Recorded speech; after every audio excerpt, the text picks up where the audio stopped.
ఇప్పుడు ఏంటంటే ఫ్యామిలీ ఇంత ముందుకు వీడియోలో ఇండివిజువల్ ఫ్యామిలీ ఫ్లోటర్ గురించి ఎక్స్ప్లెయిన్ చేశాను. ఫ్యామిలీ ఇండిపెండెంట్ కవర్ గురించి ఈరోజు ఎక్స్ప్లెయిన్ చేస్తాను చూడండి. దీంట్లో ఫ్యామిలీలో 3 kids plus parents,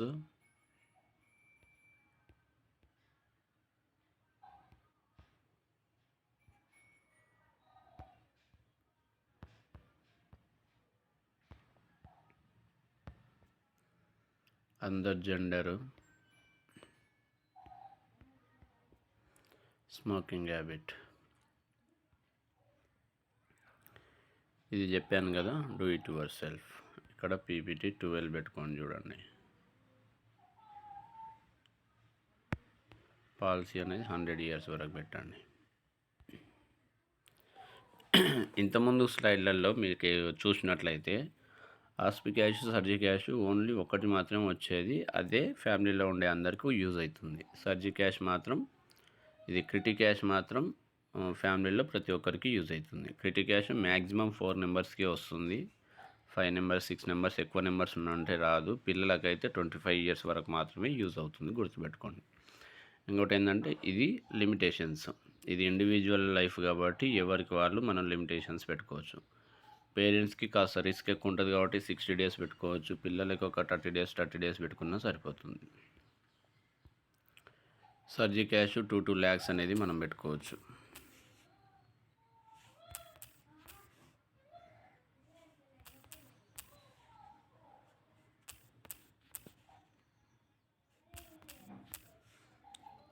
Kriti cash అనేది ఒక 3 lakhs పెట్టుకోవచ్చు. ఇదేంటంటే ఇప్పటి నుంచి 100 ఇయర్స్ వరకు పనిచేస్తుంది కాబట్టి ఈ పేరెంట్స్ ఇద్దరికి కాస్త ఎక్కువ పెట్టినా పర్లేదు. వాళ్ళకి హెల్త్ ఇష్యూస్ అవి ఇవి ఎక్కువ రావడానికి ఛాయిస్ ఉంటుంది కదా. వాళ్ళ ఇంట్రెస్ట్ని బట్టి, వాళ్ళ సిచ్యువేషన్ బట్టి పేరెంట్స్కి ఎంత కవరేజ్ కావాలి, పిల్లలకి ఎంత కవరేజ్ కావాలి అనేది వాళ్ళతో డిస్కస్ చేస్తుంటే మనకు తెలుస్తుంటుంది. రిస్టోరేషన్ ఎస్ పెట్టుకుందాం. ఇక్కడ చూడండి, బేసిక్ సమ్మస్డ్ 15 lakhs ఇన్సూరెన్స్ కవరేజ్ కూడా ఉంటుంది. మెయిన్ క్యాండిడేట్ ఎవరైతే ఉన్నారో వాళ్ళకి. ఓపీడీ కాంప్రహెన్సివ్, మనకి అవుట్ పేషెంట్ సంబంధించిన చాలా అడిషనల్ బెనిఫిట్స్ కూడా దీంట్లో నుంచి యూజ్ చేసుకోవచ్చు. చూడండి, ఇప్పుడు అన్ని లిమిట్స్ పెట్టాము. 100 ఇయర్స్ వరకు పెట్టాము. మనకి ఓన్లీ 1,20,000 వస్తుంది. దీంట్లో 15,000 రూపీస్ బేస్ ప్రీమియం వస్తుంది. యాక్సిడెంటల్ టోటల్ పర్మనెంట్ డిజబిలిటీ యొక్క కవరేజ్ 15 లక్షల కవరేజ్ ఉంటుంది.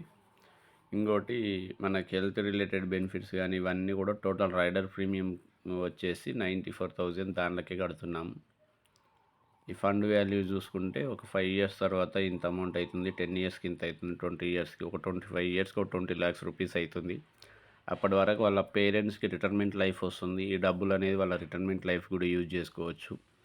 లేదంటే వాళ్ళ మనవడు మనవరాళ్ళు ఉంటారు కదా, నెక్స్ట్ జనరేషన్కి ఎడ్యుకేషన్కి ఏదో రకంగా యూజ్ అవుతుంది. 60 ఇయర్స్లో 20 lakhs రూపీస్ వాళ్ళ చేతిలో ఉన్నాయంటే వాళ్ళకు ఉండే బేసిక్ నీడ్స్ అనేది కూడా మనం ఫుల్ఫిల్ చేయొచ్చు.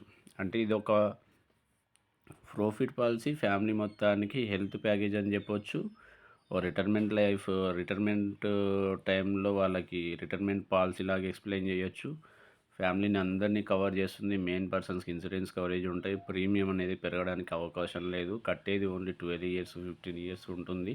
పాలసీ మాత్రం 100 ఇయర్స్ వరకు పెట్టుకోవడానికి ఒక టర్మ్ ఇన్సూరెన్స్ లాగా పనిచేస్తుంది అని చెప్పొచ్చు.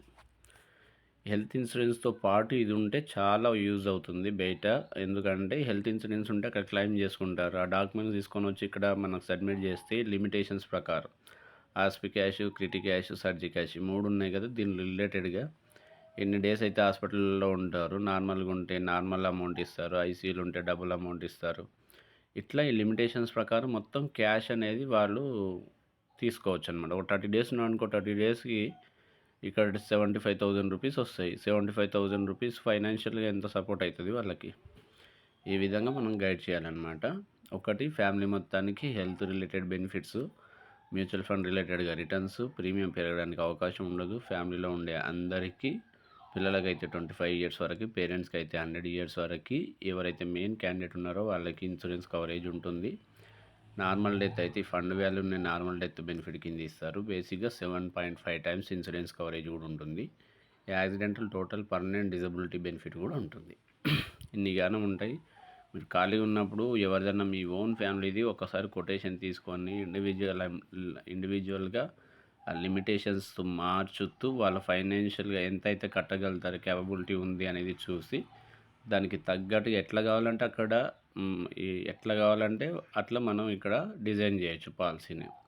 ఒకసారి ట్రై చేయండి. మంచి బిజినెస్ అవుతుంది. మంచి పాలసీ. చాలా హెల్ప్ చేసినోళ్ళు అయితారు సొసైటీలో చాలా ఫ్యామిలీస్‌కి. Thank you so much. Give me your feedback after watching. Thank you. All the best.